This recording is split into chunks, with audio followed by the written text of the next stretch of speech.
Hello friends, இன்னைக்கு இந்த வீடியோல என்ன பார்க்க போறோம்னா, ஒரு எல்போ ஸ்லீவ்ல வந்து பஃப் வச்சு எப்படி ஸ்டிச் பண்ணலாம்னு இந்த வீடியோல பார்க்கலாம் வாங்க. நான் லைனிங்ல வந்து ஃபர்ஸ்ட் மார்க் பண்ணி எடுத்துக்கிறேன். ஸ்லீவோட உயரம் பார்த்தீங்கன்னா, தையலோட சேர்த்து நான் 10 இன்ச் வந்து மார்க் பண்ணியிருக்கேன். அதாவது எல்போ வரைக்கும் வர்ற மாதிரி வந்து நான் மார்க் பண்ணியிருக்கேன். இந்த ஸ்லீவோட கட்டிங் வந்து நான் ஷார்ட்ஸ்ல வந்து அப்லோட் பண்ணியிருக்கேன். தேவைப்படுறவங்க செக் பண்ணி பார்த்துக்கங்க. இப்போ இந்த கிரீன் கலர்ல தான் வந்து நம்ம பஃப் வந்து கொடுக்க போறோம். நம்ம எந்த கலர்ல வந்து பஃப் கொடுக்க போறோமோ அந்த கலர் வந்து நமக்கு டபுள் மடங்கு இல்லாட்டி ட்ரிபிள் மடங்கு வேணும். நீங்க அந்த மாதிரி வந்து கிளாத் எடுத்துக்கோங்க. இப்போ இந்த கிரீன் கலர் பாத்தீங்கன்னா 8 இன்ச் வருது. அதாவது ரெண்டா மடிச்சு 8 இன்ச் இருக்க மாதிரி நான் எடுத்திருக்கேன் கிளாத்து. நீங்க இன்னும் கூட கூட இருந்தா எக்ஸ்ட்ரா கூட எடுத்துக்கோங்க.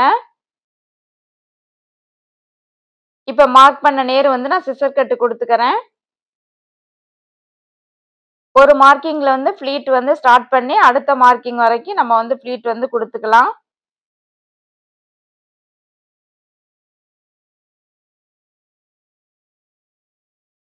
இப்போ நான் ரெண்டு சைடுமே வந்து மார்க் பண்ணி எடுத்துக்கிறேன்.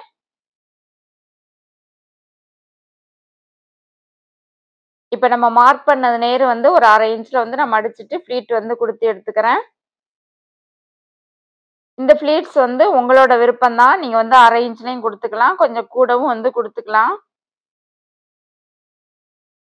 பட் நீங்க எத்தனை இன்ச் கொடுத்தாலும் வந்து அது வந்து ஈவனா இருக்கணும். ஒரே மாதிரி இருக்க மாதிரி வந்து நீங்க ரெண்டு சைடு வந்து ஃப்ளீட் கொடுத்து எடுத்துக்கங்க. இப்போ ஒரு சைடு வந்து நான் கொடுத்து முடிச்சிட்டேன். இதே மாதிரி இன்னொரு சைடு நம்ம மேலேயும் ஃப்ளீட் வச்சுக்கலாம். என்னோட லைனிங் கிளாத் வந்து டோட்டலி டிஃப்ரெண்ட். மெயின் கிளாத் வேற கலரு, லைனிங் வந்து வேற கலரு. எனக்கு சேம் கலர்ல வந்து லைனிங் வந்து கிடைக்கல. அதனால வந்து நான் டிஃப்ரெண்ட் கலர் குடுக்குறேன். அதோடயே வந்து இது வந்து நான் கேஷுவலா டெய்லி வேர் தான் வந்து யூஸ் பண்ண போறேன். அதனால வந்து நான் டிஃப்ரெண்ட் கலர் குடுத்துருக்கேன். நீங்க வந்து சேம் கலர்லயே குடுத்து ஸ்டிச் பண்ணி எடுத்துக்கங்க. நான் இந்த ஸ்லீவோட ட்ரெஸ் வந்து டெய்லி யூஸுக்கு தான் வந்து அதாவது நைட்டிக்கு பதில் வீட்ல வந்து யூஸ் பண்ணுவேன். அதுக்காக டிஃப்ரெண்ட் கலர் இருந்தாலும் ஓகேன்னு சொல்லி நான் குடுத்துருக்கேன். நீங்க வந்து சேம் கலர் உங்களுக்கு ப்ளவுஸ் வந்து என்ன கலரோ அதே கலர்ல வந்து நீங்க லைனிங் குடுத்து ஸ்டிச் பண்ணி எடுத்துக்கங்க. இப்ப 2 சைடு வந்து நம்ம ஃப்ளீட் குடுத்ததுக்கு அப்புறம் லைனிங் பீஸ வந்து வச்சு செக் பண்ணி பாருங்க. கரெக்ட்டா இருந்தா விட்டுருங்க. எக்ஸ்ட்ரா இருந்தா இன்னும் கொஞ்சம் வந்து ஃப்ளீட் வந்து ஸ்டிச் பண்ணி எடுத்துக்கங்க 2 சைடுமே. இல்ல இருக்கிற ஃப்ளீட்ஸே வந்து போதும் அப்படின்னு நினைச்சீங்கனாலும் இது உங்களோட சாய்ஸ் தான்.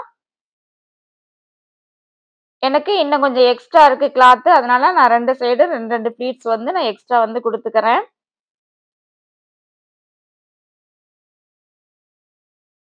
இந்த மாரி 2 சைடு வந்து ஃப்ளீட்ஸ் குடுத்ததுக்கு அப்புறம் நீங்க ஒரு வாட்டி அயர்ன் பண்ணி எடுத்துக்கங்க.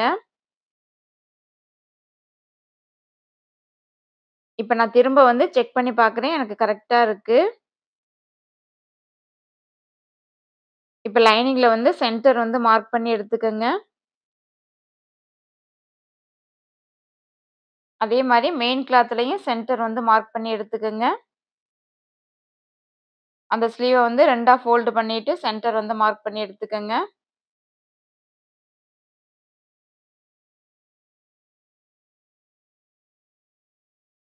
இதுக்கு மேல ஒரு 4 இன்ச்சுக்கு வந்து நான் ஒரு பார்டர் குடுக்குறேன். அந்த பார்டர வச்சு நான் ஸ்டிச் பண்ணி எடுத்துக்கிறேன். நீங்க இந்த மாரி வந்து பார்டர் வந்து அட்டாச் பண்றீங்க அப்டின்னா வந்து, இந்த பார்டருக்கு மேல வந்து எந்த அளவுக்கு வந்து பஃப் வரணுமோ, அந்த அளவுக்கு வந்து நீங்க பஃப் வந்து எடுத்துக்கங்க. அதாவது டோட்டல் ஸ்லீவ்ல இருந்து பார்டரோட அளவ வந்து மைனஸ் பண்ணிட்டு, மிச்சம் இருக்க கிளாத்த வந்து நீங்க பஃப்பா வந்து எடுத்துக்கங்க. இப்ப அந்த பார்டர வந்து நல்ல பக்கம் ஒண்ணா வர்ற மாரி தச்சுட்டு, நான் பார்டர வந்து எடுத்து விட்டுட்டு, அது மேல வந்து ஒரு டாப் ஸ்டிச் வந்து போட்டு எடுத்துக்கிறேன்.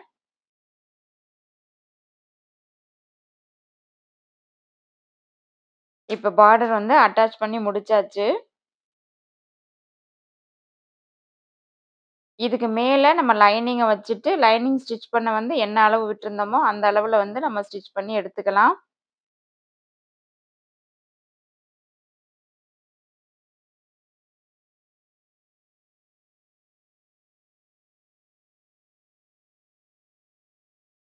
நான் லைனிங் வந்து மடிச்சு அடிக்கிறதுக்காக ஒரு 1/2 இன்ச் விட்டிருந்தேன் தையலுக்காக. அந்த 1/2 இன்ச்ல வந்து நான் தையல் போட்டு எடுத்துக்கிறேன்.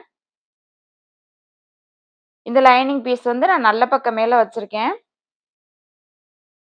நீங்க இந்த மாரி தச்சதுக்கப்புறம் அந்த பார்டரோட டிசைன் எல்லாம் வந்து கரெக்ட்டா இருக்கான்னு எடுத்து விட்டு பாருங்க.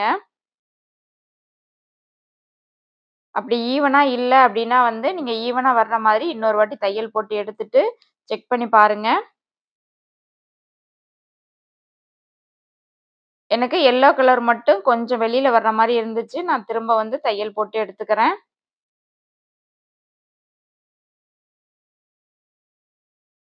இப்ப இந்த லைனிங்க வந்து எடுத்து விட்டுட்டு, நம்ம 1/2 இன்ச்ல வந்து தையல் போட்டோம்ல, அந்த தையல் வந்து லைனிங்ல படுற மாரி நான் ஸ்டிச் பண்ணி எடுத்துக்கிறேன். இப்ப லைனிங் வந்து உள் சைடு போற மாரி திருப்பி விட்டுட்டு, அதோட எட்ஜ்ல இல்லாட்டி 1/4 இன்ச்ல வந்து நீங்க தையல் போட்டு எடுத்துக்கங்க.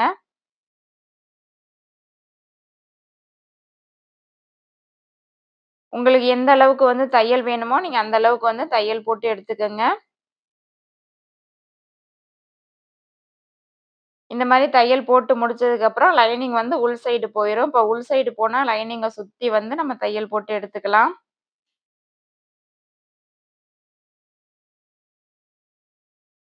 இந்த ஸ்லீவ் டிசைன் வந்து ரொம்பவே ஈஸி. பிகினர்ஸ் கூட வந்து ரொம்ப ஈஸியா வந்து ஸ்டிச் பண்ணி முடிக்கலாம்.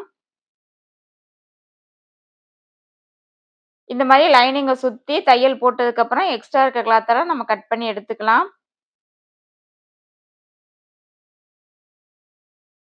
பஃப் ஸ்லீவ் வந்து கரெக்ட்டா வந்து ஸ்டார்ட்டிங்லயே வந்து நீங்க கரெக்ட்டா கட் பண்ணி தைக்கும்போது வந்து பிகினர்ஸ்க்கு வந்து தைக்கிறதுக்கு வந்து கஷ்டமா இருக்கும். பட் இந்த மெத்தட்ல வந்து நீங்க ஸ்டிச் பண்ணீங்கன்னா, ரொம்பவே ஈஸியா வந்து ஸ்டிச் பண்ணலாம். இந்த வீடியோ பிடிச்சிருந்தா நம்மளோட சேனல வந்து சப்ஸ்கிரைப் பண்ணுங்க. கூடவே வீடியோக்கு ஒரு லைக் குடுங்க. தேங்க்ஸ் ஃபார் வாட்சிங்.